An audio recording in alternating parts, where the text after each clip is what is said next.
దమ్మున్న సినిమా గీత. నా పేరు తుమ్మూరు రామ్మోహన్ రావు. నేను ఆదిలాబాద్ జిల్లాలో రిటైర్డ్ హెడ్ మాస్టర్గా చేసి ఈ మధ్యనే హైదరాబాద్కు వచ్చాను.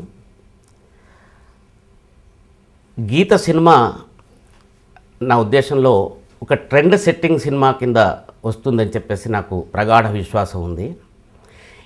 ఈ సినిమా నిర్మాత శివరామయ్య గారు ఆధ్యాత్మిక భావ సంపన్నులు, అలాగే దర్శకులు ఏలేటి రామారావు గారు ఆయన అభ్యుదయవాదం మీద ఆయన యొక్క మనసంతా కేంద్రీకరించి ఆయన జీవితమంతా కూడా అభ్యుదయవాదాన్ని నమ్మి ఆ విశ్వాసంతో ఈ సినిమాలో వారు పనిచేశారు. దమ్మున్న సినిమా గీత. మనది హిందూ ధర్మం. శ్రమకి తగ్గ ఫలితం కావాలన్నదే కమ్యూనిజం సిద్ధాంతం. ఆస్తికత్వాన్ని నాస్తికత్వాన్ని రెండింటినీ తొక్కేస్తా. ఓటంటే నువ్వురా కోటమ్ముకుంటే అట్టి కొట్టుకొని పోతావు. ఈ జేకేని 100 సార్లు ఉరి తీయాలి. యాసిడ్ దాడి చేసింది నేనే. ఓం శక్తి ఓం శక్తి ఓం శక్తి ఓం ఓం ఓం ఓం ఓం శక్తి ఓం శక్తి ఓం శక్తి. గీత అనే సినిమాకి భగవద్గీత, విప్లవ గీత రెండు కూడా, భగవద్గీతకి ప్రతీక మా నిర్మాత గారైతే విప్లవ గీతకి ప్రతీక మా దర్శకులు. వీరిద్దరి భావాలని సమన్వయం చేస్తూ నిర్మించబడినటువంటి ఈ సినిమా ఒక కొత్త ఒరబడిని, ఒక సంచలనాన్ని సృష్టిస్తుంది అని చెప్పేసి నాకు బాగా నమ్మకం ఉంది. ఈ సినిమాలో పాట రాసేటువంటి అవకాశం కలగటం నా అదృష్టం.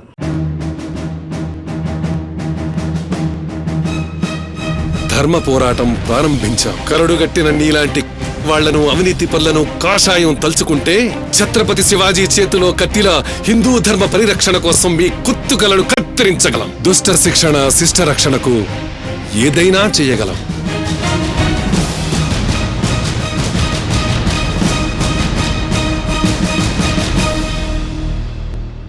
ఈ సినిమాలో ఒక ప్రత్యేకమైనటువంటి పాటగా చాలామంది జనాల్ని ఒక కొత్త ఆలోచనలోకి తీసుకుపోయేటువంటి విధంగా నా చేత రాయించారు వారు. దమ్మున్న సినిమా గీత. అదేవిధంగా ఈ సినిమాలో ఈ పాట ఆత్మవత్ సర్వభూతాని అని చెప్పేసి అంటారు. అదేవిధంగా శంకరాచార్యుల వారు మరి మనీషా పంచకాన్ని శివుడు చండాలుడి రూపంలో ఎదురైనప్పుడు మనీషా పంచకాన్ని ఆలాపిస్తారు. ఆ మనీషా పంచకంలోని భావాన్ని దీంట్లో చెప్పడం జరిగింది. అంతేకాకుండా మనకు భారతంలో ధర్మవ్యాధుడనేటువంటి వేద శాస్త్రాలు తెలుసుకున్నటువంటి పండితుడు ఉన్నాడు. ఆయనది కడగొట్టు కులం. అలాగే మనకు అనేక ఉదాహరణలు ఉన్నాయి. అంటే ఒక ధర్మవ్యాధుడు కానీ, పూర్వకాలంలో అయితే ధర్మవ్యాధుడు, ఈ కాలంలో అయితే ఒక అంబేద్కర్ కానీ, లేక ఒక జాషువా కానీ, అంటే వీళ్ళందరూ కూడా నిమ్న జాతిలో ఉన్నప్పటికీ కూడా వాళ్ళ యొక్క ప్రతిభా పాఠవాలని పైకి వాళ్ళు ప్రదర్శించుకున్నటువంటి వాళ్ళు. ఈ చిత్రంలో ఒక ప్రత్యేకమైనటువంటి వేద పండితుడైనటువంటి నిమ్న జాతికి చెందినటువంటి దళితుడైనటువంటి ఒక వేద పండితుడిని సన్మానించి సత్కరించేటువంటి సన్నివేశంలో పాట రూపొందించబడింది. ఆచారి గారు ఆధ్యాత్మిక గురువు. కృష్ణ అంటే కష్టాలు మాయం. విజయ్ కుమార్ కమ్యూనిస్ట్. ఇది ప్రపంచమంతా ఎగిరే జెండా. దర్శకులు కానీ, నిర్మాత కానీ అనేక విధాల సూచనలు ఇవ్వటం, దానికి వారికి తృప్తి కలిగే విధంగా ఈ పాట రాశానైనటువంటి తృప్తి నాకున్నది. అది నిజంగా ఆదికవి వాల్మీకి విరచితం రామాయణం, వేదవ్యాసకృతం భారత పురాణం అని ఆ పాట కొనసాగుతుంది. చండాలుడైతేమి ద్విజుడైననేమి బ్రహ్మమెరిగిన వాడే నిజమైన బ్రాహ్మణుడు అనేటువంటి సందేశాన్ని ఈ పాట ద్వారా మరి ఇవ్వటం జరుగుతుంది.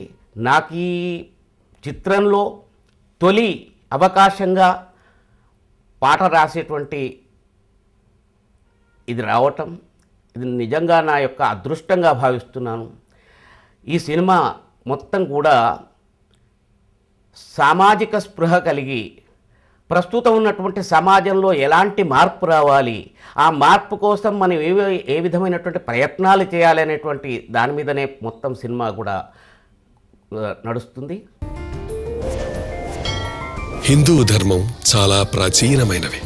వేదాంగాలు, పురాణాలు, తత్వబోధన ఋషి పరంపరగా సాగుతూ సర్వమానవ సమానత్వం, సంస్కృతి, సాంప్రదాయాలు మన జీవన విధానంలో వేలాది సంవత్సరాలుగా పెనవేసుకుపోయి ప్రవాహంలా ముందుకు సాగుతున్నాయి.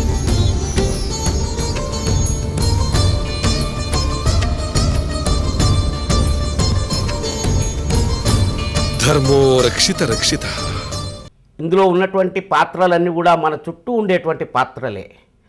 ఈ పాత్రల్ని వాటి యొక్క స్వభావాలు కానీ తర్వాత ఏ విధ మార్పు రావాలంటే ఒక్క క్షణం చాలు అనేటువంటి దీంతో ఈ సినిమా నిర్మించబడింది.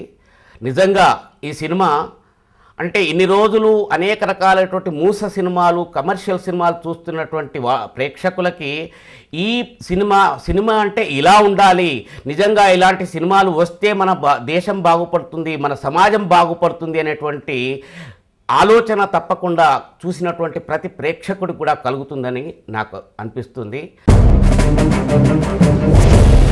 కష్టపడి పనిచేసే వాడి శ్రమకి తగ్గ ఫలితం కావాలన్నదే కమ్యూనిజం సిద్ధాంతం. దోపిడీ దోపిడీ దోపిడీ, ఈ దోపిడీ నరికట్టడానికి ఉద్యమాలు, సమ్మెలు, న్యాయ పోరాటాలు చెయ్యాలా వద్దా?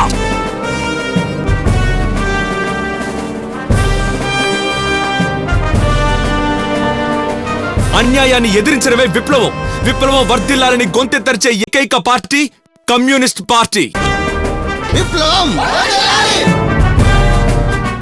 ఆ విధంగా ఎంతో వ్యయ ప్రయాసలు కూర్చి అనేక కష్టాలు మరి దీని ఎదురైనప్పటికీ కూడా ఎన్ని ఇబ్బందులు వచ్చినా కానీ దాన్ని తట్టుకొని ఈ సినిమాని మీ ముందుకు తీసుకువచ్చేటువంటి ప్రయత్నం చేశారు నిర్మాత, దర్శకులు. మరి వారికి అదేవిధంగా ఈ పాటని చక్కనైనటువంటి మ్యూజిక్ అందించినటువంటి పద్మనాభం గారు. అంటే దాదాపుగా ఈ పాటని నేను రాసినప్పుడే ఒక ట్యూనింగ్ వచ్చింది. అదే ట్యూనింగ్కి దగ్గరలో వారు చక్కనైనటువంటి రాగంలో దాన్ని వచ్చేసి అది చాలా వీణుల విందుగా ఉండి ఆలోచన కలిగించే విధంగా ఉండేటువంటి ఈ పాటని వారు చక్కని మ్యూజిక్ కూడా చేసినటువంటి పద్మనాభం గారికి మరి నాకు ఈ అవకాశం సినిమాలో తొలి పాట రాసేటువంటి తొలి అవకాశం, అది ఒక మంచి పాట, చిరకాలం నిలబడేటువంటి పాటగా ఉంటుందనేటువంటిది నాకు చాలా నమ్మకం ఉంది.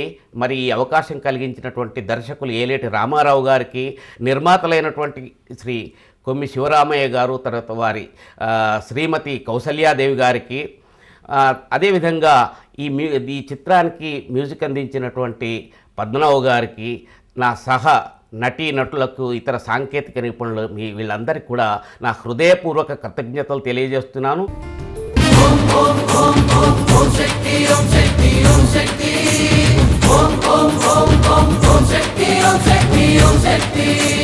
ముగురమ్మల మూల పుటమ్మను నేనేరా, ముల్లోకాల మూలాధారం నేనేరా.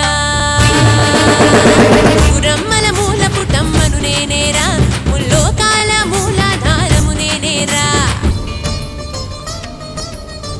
మీరందరూ కూడా ఈ చిత్రం చూసి ఈ యొక్క ప్రయత్నాన్ని మరి సఫలీకృతం చేస్తారని చెప్పేసి, అంటే ఇలాంటి సినిమాలు తీయటానికి ఎంతో ధైర్యం కావాలి. అలాంటి ధైర్య సాహసాలతోటి అనేక కష్టాలతోటి ఈ సినిమా తీయటం జరిగింది. కాబట్టి మీరందరూ ఆదరిస్తేనే ఇలాంటి సినిమాలు బతుకుతాయి. మరి మీరందరూ కూడా ఆదరిస్తారని చెప్పేసి మీ అందరికీ నా సవినయంగా విన్నపం చేస్తూ సెలవు తీసుకుంటున్నాను.